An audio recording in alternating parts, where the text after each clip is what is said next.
surprised you've been rattled. You're Rick Ross. But you're going at me. You said I'm not on your level, but you proved that I am. Talk about boss and all the boss moves you did. We reported a story 3 weeks ago about your guy.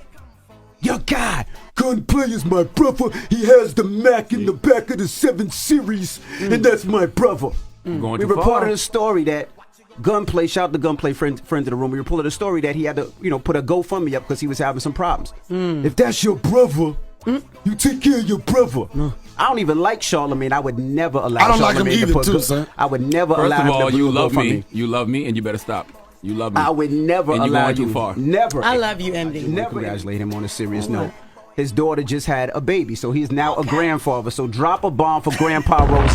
Doing too much, too old. You be doing it. Yes. You now get, 55 years old. You're a grandfather. You get discounts at IHOP now.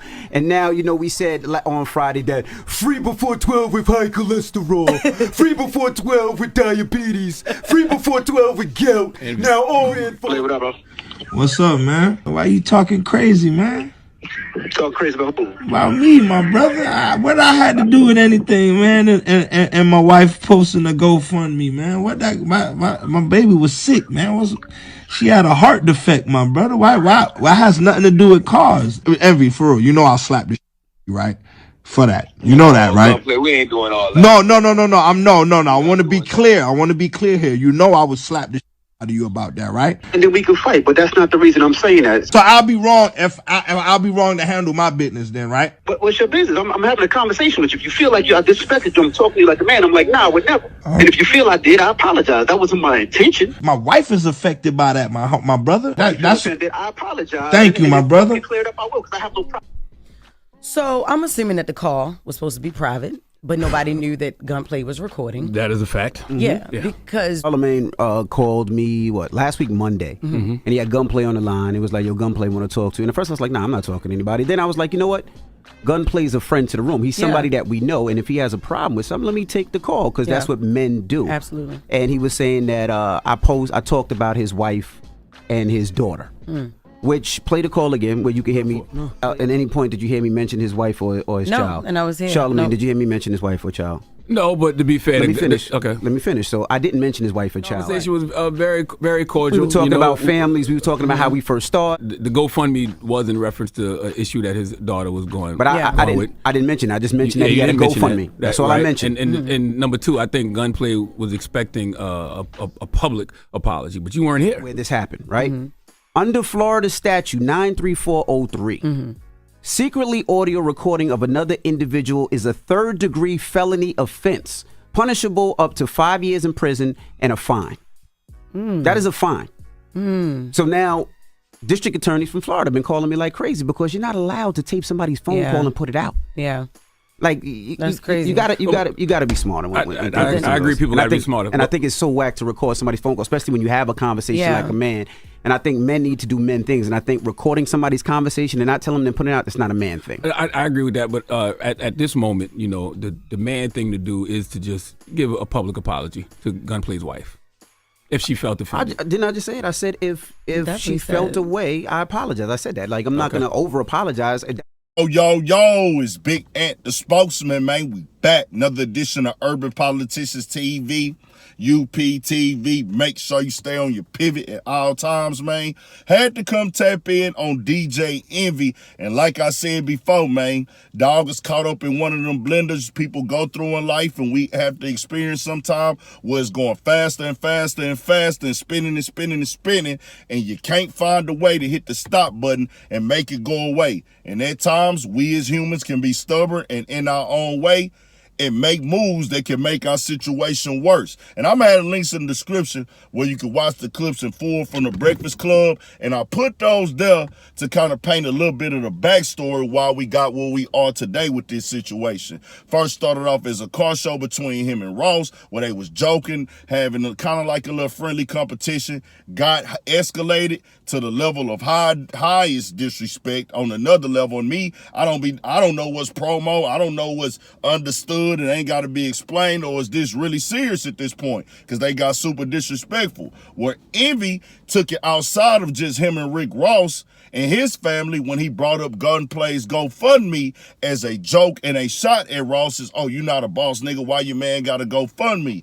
Only thing is this GoFundMe is reference to Gunplay's daughter having a heart defect. So Charlamagne told him right away in real time he was going too far and he was tripping. As y'all heard, I made the video and I said, hey, this is gonna go somewhere else. That day I said it. Week later, we then see Gunplay come through where he recorded the phone call and said, hey, man, what's going on, Envy? Why you speaking on me? And Gunplay let it be known he was looking for that public apology he didn't get. And that's why he put the phone call out. Now, it did come out that Envy wasn't there for the week. He had actually went out the country or something like that. But they ain't trying to hear that. They going to want you to go to Instagram and the radio station in that manner.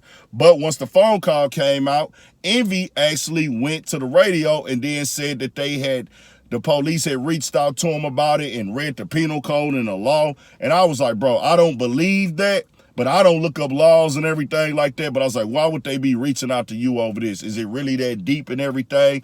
And also, Gunplay wife had spoke on it. It got put up on the blogs on Instagram. And she let it be known. She was upset. The fans were going at her and her child's page. And one thing I know about black women, you don't play with their kids, my nigga. That'll get you up out of here. And all bets is off when you take it to that level.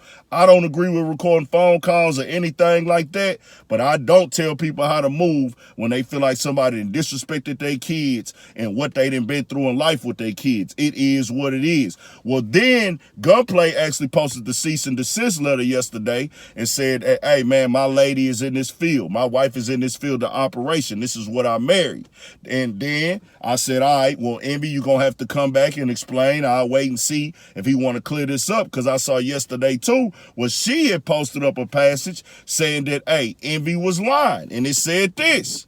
Now, Rashawn Casey at DJ Envy. I told you I'd go to war about my family. It's one thing to get on this platform and drag my family in some unwarranted bullshit for giggles, then turn around and fake wannabe victim. You had an entire week to get your shit together. There's nothing in this world I hate more than someone who throws the rock and hide their hand. Since we quoting the Florida statutes and the Florida District Attorney is calling you, I brought it upon myself to be a good Samaritan and show up to both the U.S. Attorney Office, Southern District of Florida, and the Miami-Dade Office of the state's attorneys, just to make their case a little more easier. I just found it very interesting that not one federal or state attorney officer had any knowledge of this alleged phone call, as well as advising me now to take legal actions against you for falsifying investigation and slander. I also decided to help you out a little further and receive good conduct certificates and criminally and civilly for every county in Florida for both my husband and I. Now that you've got on this platform with the cap once again, that's not the man thing to do. Enjoy the cease and desist. You are now legally forced to shut the fuck up about my family. As for everything else, see you in court. Just hilarious. Please tread lightly. And this is what I expect when a mother feels disrespected about their newborn child or any child. We know they don't play as black women. I say this, drop your pride, Envy. Reach out. I want them to, if they can find it in their hearts, to get this squashed and dropped. Let's not take it to another level. I saw this coming and escalating. I called it on the first video I dropped, man. But I was definitely understand why they felt disrespected. I called it the day of, so did Charlamagne. But hey, if we could get past it for them, for the people and everything like that. But I ain't telling no black woman how to move. I ain't telling no woman how to move about their babies. Tell me, or no father. Tell me what y'all think. We got more coming, more videos, all that. 1,000.